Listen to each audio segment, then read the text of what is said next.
এটা হলো লক করা, এটা হলো আনলক।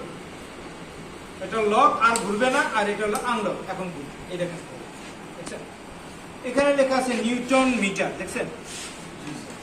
এটা হলো স্কেলটা হলো নিউটন মিটার, এটার নাম হলো ফিট পাউন্ড। Fit pound.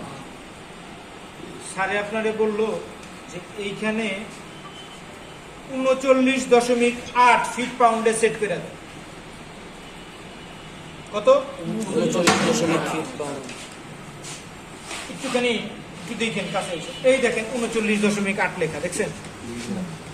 দেখছেন এই ঘরটা এইখান থেকে আইসা এই পর্যন্ত এসে এই জায়গায় ঠেকছে, তার মানে এর মাপটা হলো এই জায়গায়। ক্লিয়ার?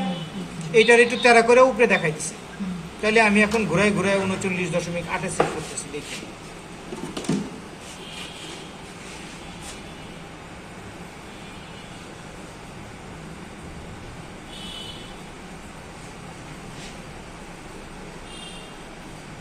এই যে জিরোটা যখন এই ঘরের বরাবর আসছে না, এবার তাকায় দেখেন এই 39.8 যাই আছে, দেখছেন?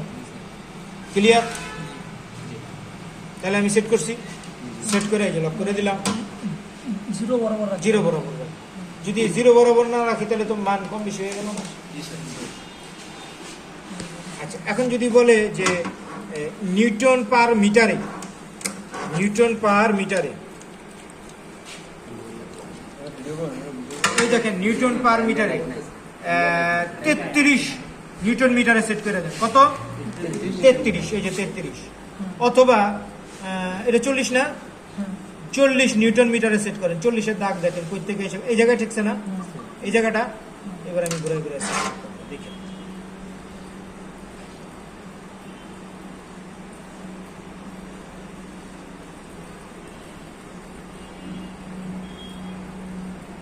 উপরে আনা লাগবে, তাই না? এই বরাবর আনতে হবে, এই দাগটা বরাবর আন। দেখেন তো 40 সেট হয়েছে কিনা। এই যে 40-এর ঘর, এই ঘরটা এই যে পর্যন্ত আসছে, মিলছে? এই জিরোতে মিলছে? হ্যাঁ, নিচেতে নিচেরটা নিয়ে মিলাই, নিচের মিলাই। দেখেন তো নিচেরটা কি মিলছে নাকি জিরোতে। এই দেখেন তো জিরোতে কি মিলে কি 40-এ মিলছে? না স্যার। তাহলে মিলল কিনা? নিচেও তো আছে, নিচেও তো জিরো আছে, এই যে নিচেও জিরো আছে। তাহলে এইটারে আবার ঘুরে নিয়ে উপরে উঠাই, এই দেখেন তো কোনো একটা জিরো এমন 40 সাথে মিলে ধ্যান তো 40 মিলছে নাকি?